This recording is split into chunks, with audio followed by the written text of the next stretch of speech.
मांगत तुलसीदास कर जोरे, बसहूँ राम सिय मानस मोरे।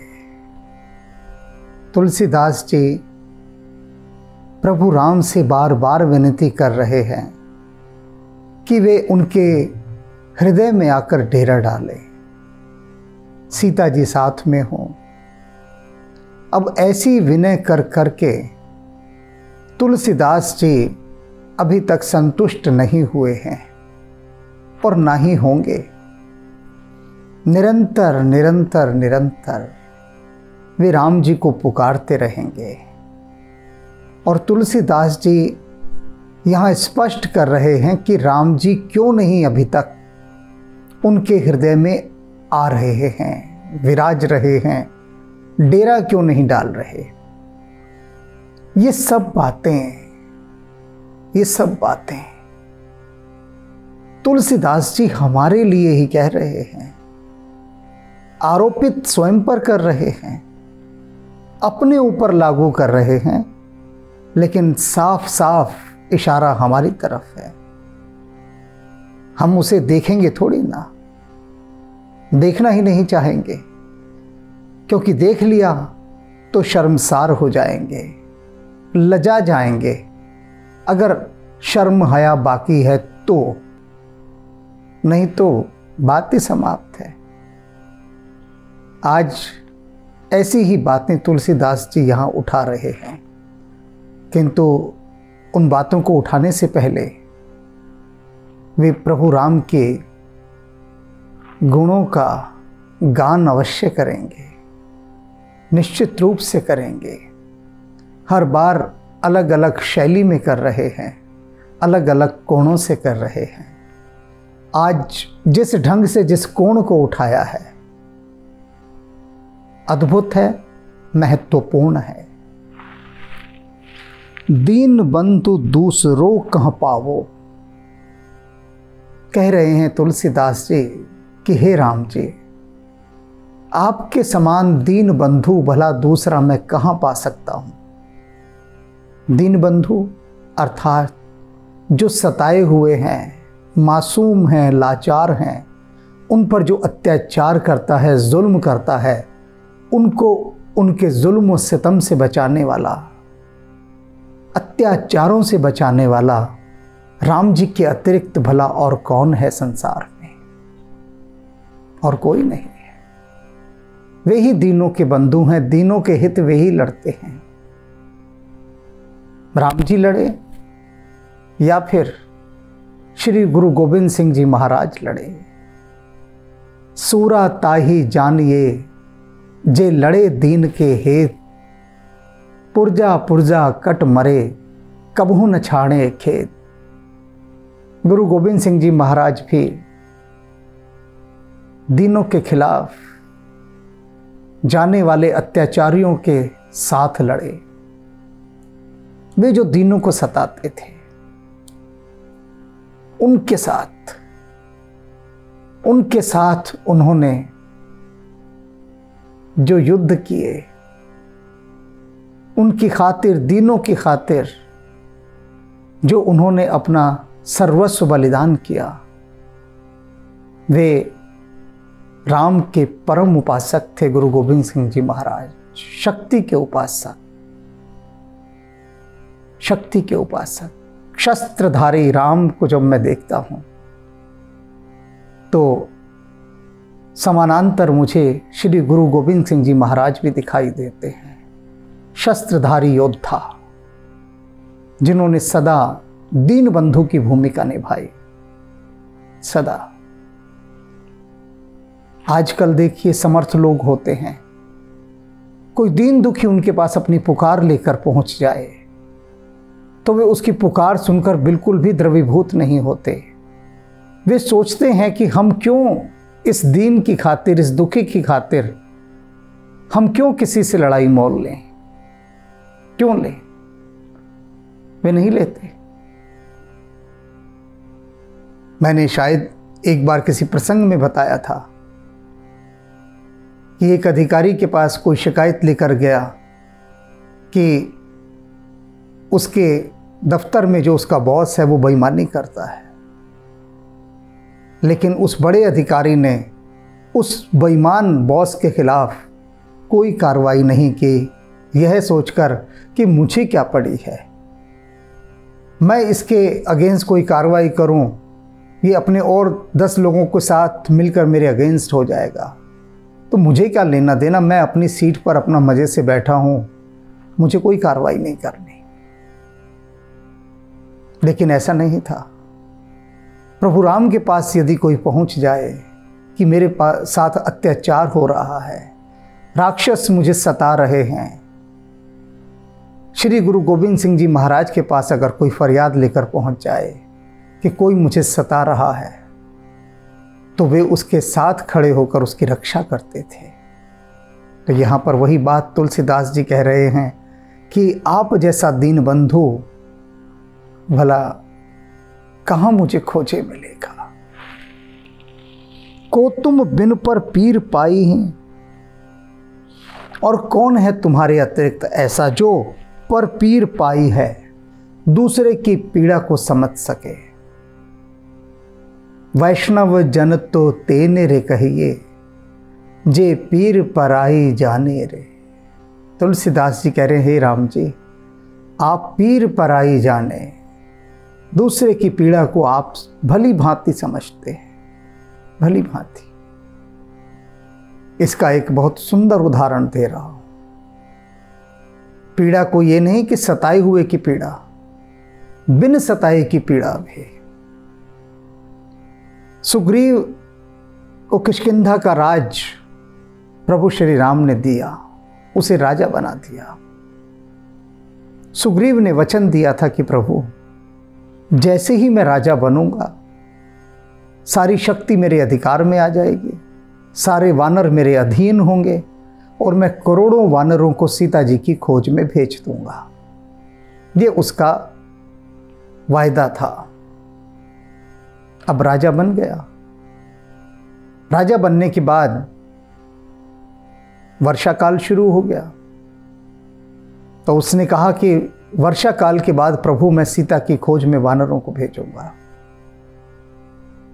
प्रभु ने कहा ठीक है, बिल्कुल, तब तक तुम थोड़ा अपना राजकाज संभालो और जो भी तुम्हें अन्य काम करने हैं वो करो। सुग्रीव चला जाता है और लक्ष्मण प्रभु श्री राम का मुंह देख रहा है। राम पूछते हैं, लक्ष्मण क्या हुआ? लक्ष्मण कहता है कि आप पूछ रहे हैं क्या हुआ?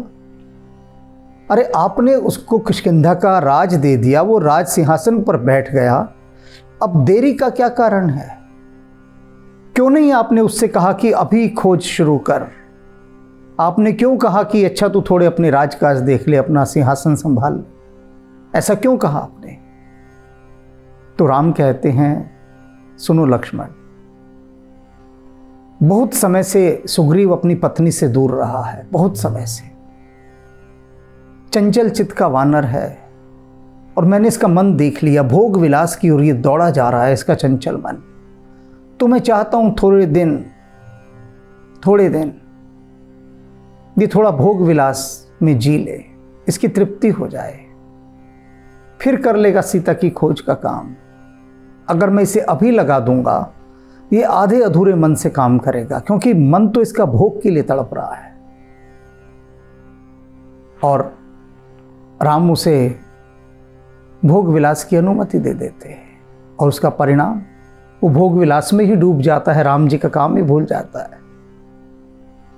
खैर ये आगे की बात, पर अभी की बात क्या है जो तुलसीदास जी ने कहा कि को तुम बिन पर पीर पाई है।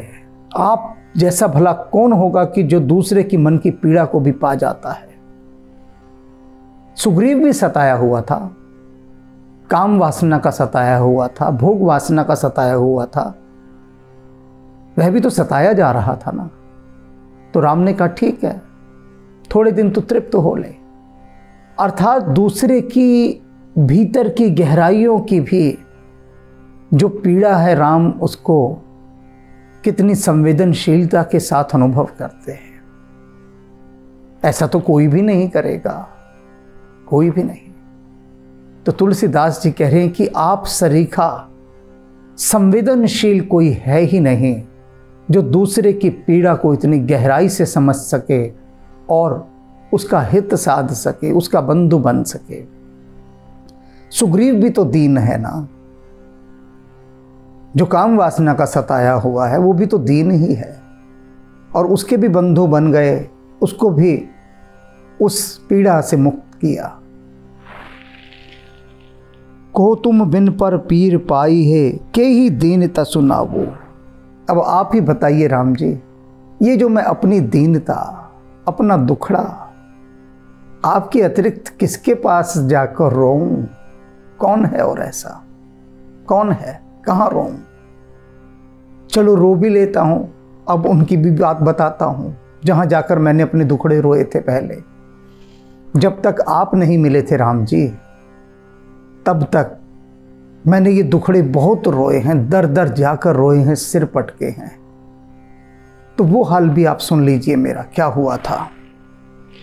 प्रभु अकृपाल कृपाल अलायक, जहां तहां चित्त ही डोलायो, कि मैंने अपना चित्त बहुत सारे देवी देवताओं पर डुलाया, बहुत जगह सिर झुकाए, माथे टेके।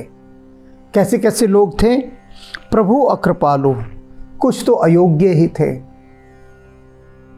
जहां मैंने सिर झुकाया, और कुछ कैसे थे? कृपालु अलायक, कुछ कृपालु थे, दयालु थे, लेकिन अलायक यानी उनमें सामर्थ्य नहीं था। आप किसी के पास जाएं प्रार्थना करने, सहायता की, भला आदमी होगा, प्यारा आदमी होगा, आपके दुख से दुखी भी होगा, सांत्वना भी प्रकट करेगा आपके प्रति, लेकिन आपकी मदद नहीं करेगा। क्यों? क्योंकि वह समर्थ ही नहीं है, लायक ही नहीं है, अयोग्य है, सामर्थ्य नहीं, शक्ति नहीं, क्योंकि सहायता करने के लिए भी तो शक्ति चाहिए ना। अब शक्ति के पुंज श्री गुरु गोविंद सिंह जी महाराज थे, शक्ति के पुंज। जो जाता था विनती करने, प्रार्थना करने, उसे अभय दान दे देते थे कि तुझे अब डरने की आवश्यकता नहीं। तो ऐसा वही कर सकता है ना जो समर्थ हो। तो तुलसीदास जी कह रहे हैं, मैं ऐसे अनेक देवी देवताओं के पास गया जो भले थे, कृपालु थे, लेकिन समर्थ नहीं थे। जहाँ तहाँ चित्त ही डोलायो, इधर उधर मैंने बड़ा अपना चित्त डोलाया। यह समझ सुन रहो मौन ही, और यह सब सुनकर समझकर मैं मौन ही रहा, चुप ही रहा कि किस किस की मैं क्या क्या उघाड़ूं। कुछ बोला ही नहीं गया, चुप रहा। कहीं भ्रम कहा गवाओ, और ये भ्रम कहकर मैं और अपना कुछ नहीं गवाना चाहता था, ये भ्रम बने ही रहने देना चाहता था। बहुत सारे देवी देवता, सोचा दुनिया में ढिंडोरा पीटूं, ये निकम्मे हैं, किसी काम के नहीं, कोई मदद नहीं करते। फिर सोचा नहीं, व्यर्थ है कहना, ये भ्रम बना ही रहे तो अच्छा है। इसलिए मैंने मौन साध लिया, मन मारकर बैठ गया कि किसी के बस का कुछ नहीं, क्योंकि कोई दीन बंधु है ही नहीं, कोई हमारे दुख दर्द को समझने वाला यहाँ है ही नहीं। तो किससे फरियाद करो? सबसे फरियादें कर करके देख ली, कुछ नहीं हुआ, मायूसी हाथ लगी, निराशा हाथ लगी। तो इसलिए मैं क्या क्या कहूं, चुप रहता हूं। गोपत बूढ़ी बे जोग कर्म करो। अब तुलसीदास जी अपने मन की बात बता रहे हैं कि जो मेरा मन है ना, उसने कर्म तो ऐसे किए हैं कि गोपद सिंधु में डूब मरे। गाय के खुर का जो गड्ढा होता है उसमें जो पानी हो, जैसे चुल्लू भर पानी कहें हम एक तरह से, कि चुल्लू भर पानी में डूब मरे। कर्म तो मेरे मन के ऐसे हैं। बातन जल्दी बधाए थहाओ, और क्या है? बातें जल्दी थहाओ, और बातें ऐसी करता है कि जैसे सागर की थाह ले लेगा। ये मेरा मन है, तुलसीदास जी बता रहे हैं राम जी से। अति लालची, कहते राम जी थोड़ा बहुत लालची नहीं है मेरा मन, अति लालची। अति। अति जब लग गया तो समझ लो कि बेहिसाब, कोई उसका हिसाब नहीं लगा सकता। अपने मन के लिए तुलसीदास जी कह रहे हैं, ये मेरा मन बहुत लालची है, काम किंकर मन। और मेरा मन कैसा है? ये काम वासना का गुलाम। एक तो अति लालची, फिर काम वासना का गुलाम, मुख रावरो कहावो। और उसके बाद भी इसे शर्म नहीं आती, ये अपने आप को कहता है कि मैं राम जी का आदमी हूं। ये मेरा मन है, फिर भी ये आपका कहलवाना चाहता है। इन सब के बाद भी तुलसी प्रभु जिए की जानत सब। राम जी आप तो सबके जी की जानते हैं। कह रहे हैं तुलसीदास जी की राम जी आप तो अंतर्यामी हैं, किसके जी में क्या चल रहा है, क्या घट रहा है, सब आपको पता है, सबकी खबर है।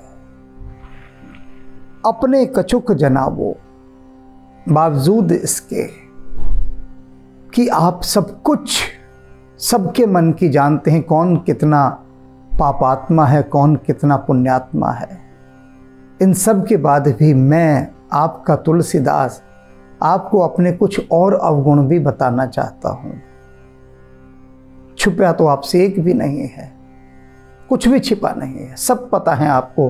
पता होने के बाद भी मैं अपनी तरफ से भी कुछ और अपने अवगुण बताकर संतुष्ट हो जाना चाहता हूं कि मैंने कुछ नहीं छिपाया। जितना मेरा मल था, दोष था, अवगुण थे, गंदगी थी, सब मैंने राम जी के सामने रख दी और कह दिया कि राम जी देख लीजिए। ये आपका तुलसीदास कितना अधम है, कितना नीच है, कितना पतित है, कितना गंदा है। मैं अपनी सारी गंदगी आपको दिखा देना चाहता हूँ, सारा मल आपके सामने रख देना चाहता हूँ कि जिससे आपको पता लग जाए, हालांकि आपको पहले से ही पता है।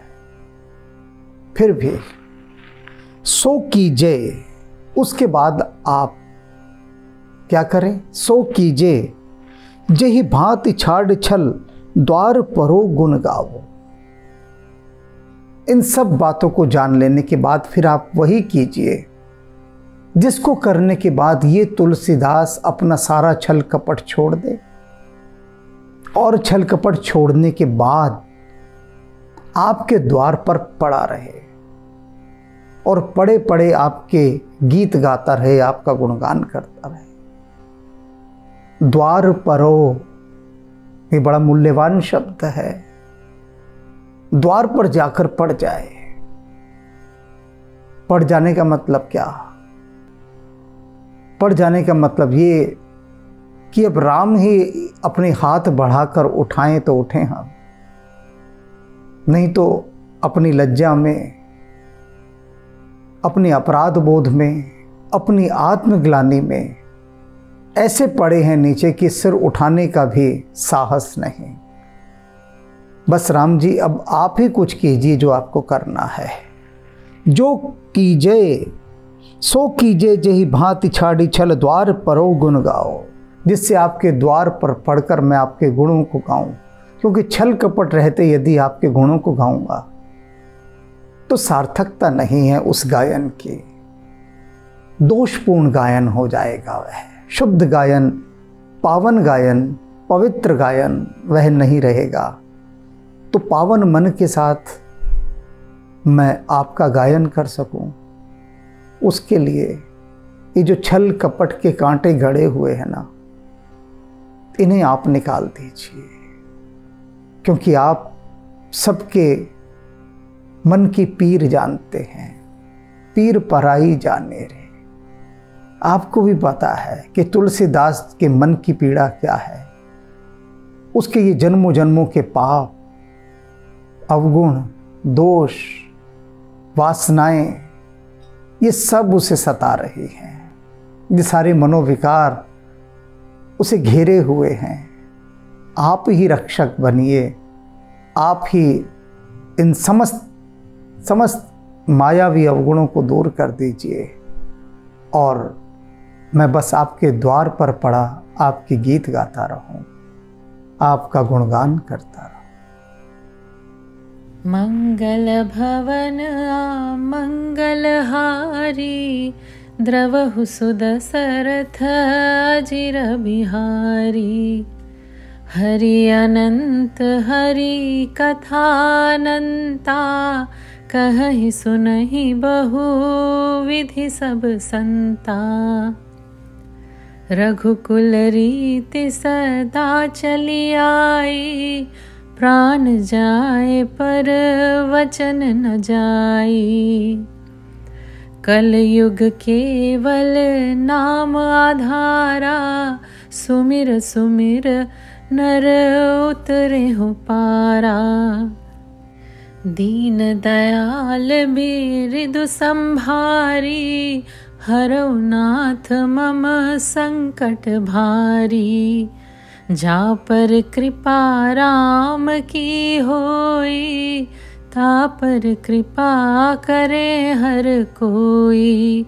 मंगल भवन मंगलहारी, द्रवहु सुदशरथ अजिर बिहारी। जय सिया राम जय जय सिया राम, जय सिया राम जय जय सिया राम। जय सिया राम जय जय सिया राम, जय सिया राम जय जय सिया राम। जय सिया राम जय जय सिया राम, जय सिया राम जय जय सिया राम। जय जय सिया राम जय जय सिया राम।